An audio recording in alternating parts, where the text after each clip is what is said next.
چشتیاں سے سوال ہوگا، اگر وضو کرتے وقت غلطی سے پانی حلق سے اتر جائے تو کیا روزہ ٹوٹ جاتا ہے؟ بتائیے فتاوی اہل سنت میں کیا جواب لکھا ہے۔ اگر وضو کرتے وقت غلطی سے پانی حلق سے نیچے اتر جائے تو وہ روزہ ٹوٹ جائے گا اور اس کی قضا بھی لازم ہوگی۔ اگر بھولے سے پانی حلق سے نیچے اتر جائے تو روزہ نہیں ٹوٹے گا۔ یعنی اگر کسی کو روزہ یاد ہی نہیں تو روزہ نہیں ٹوٹے گا، لیکن اگر غلطی سے پانی حلق سے نیچے اتر جائے تو اس صورت میں روزہ بھی ٹوٹ جائے گا، قضا بھی لازم ہوگی۔ جواب درست دے دیا ہے جناب۔ لیکن یہ روزہ یاد ہوگا اور غلطی سے پانی اندر گیا تو یہ قضا ہوگی اور روزہ ٹوٹے گا۔ اگر یاد ہی نہیں ہے، روزہ بھول کے عالم میں ایسا کر لیا ہے تو پھر روزہ نہیں ٹوٹے گا۔ جناب واقعین والوں سے سوال ہے، گھر میں 2 ٹی وی ہیں، اگر ان میں سے ایک بیچیں اور خریدنے والا اس کا غلط استعمال کرے تو کیا ہمیں گناہ ملے گا؟ فتاوی اہل سنت میں اس کا جواب کیا موجود ہے؟ اگر ٹی وی کا جو استعمال ہے یہ 2 طرح ہے، اچھے طریقے سے اور برے طریقے سے، اور اس کا وبال جو ہے خریدنے والے پر ہے کہ وہ اس پر اچھے طریقے سے استعمال کرے گا یا برے طریقے سے استعمال کرے گا۔ یعنی اگر وہ برے طریقے سے استعمال کرے گا تو اس کا گناہ جو ہے وہ بیچنے والا ہے اس کو نہیں ہوگا۔ جناب بڑا زبردست سوال ہے اور اس کا جواب کہ اس صورت میں گناہگار نہیں ہوں گے، کیونکہ ٹی وی بذات خود برا نہیں ہے، اس کا استعمال اچھا بھی ہے، مدنی چینل آپ دیکھ ہی رہے ہیں، اور برا بھی ہے۔ خریدنے والا اس کا جیسا استعمال کرے اس کا وبال بیچنے والے پر نہیں ہے بلکہ خریدنے والا ہی اس کا ذمہ دار ہوگا۔ جواب درست دے دیا ہے جناب۔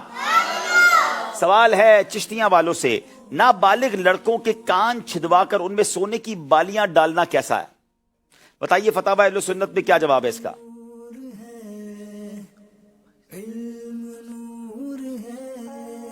چھوٹے بچوں کے کان چھدوانا ناجائز و حرام ہے، اور ان میں سونے کی بالیاں اور دیگر زیورات ڈالنا بھی ناجائز و حرام ہے۔ نیز سونے کی بالیاں اور زیورات ڈالنے والے گناہ گار ہوں گے۔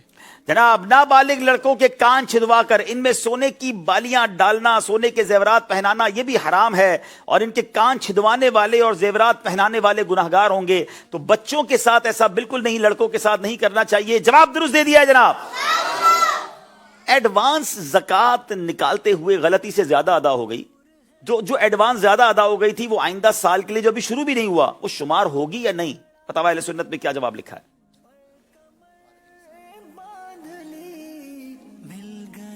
اگر کسی نے ایڈوانس زکوٰۃ دے دی تو وہ آئندہ سال کے لیے اس کو شمار کر سکتا ہے، کیونکہ وہ مالک نصاب ہے، اور مالک نصاب کے لیے آنے والے سال کی جو زکوٰۃ ہے یہ دینا جائز ہے، پہلے سے ہی ادا کر دینا جائز ہے۔ گویا اگر نیکی کا کام سامنے آ گیا ہے، آپ کی زکوٰۃ کمپلیٹ ہو گئی ہے تو آپ ایڈوانس زکوٰۃ بھی دے سکتے ہیں، نیکی کما سکتے ہیں۔ جناب جواب بالکل درست دے دیا ہے۔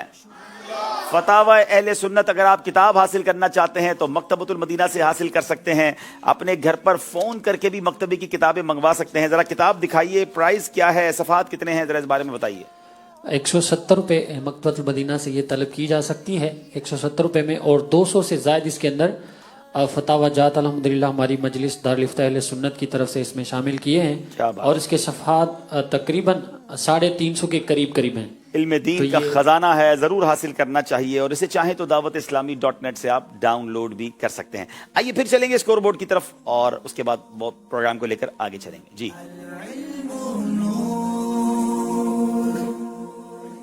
جناب 24 نمبر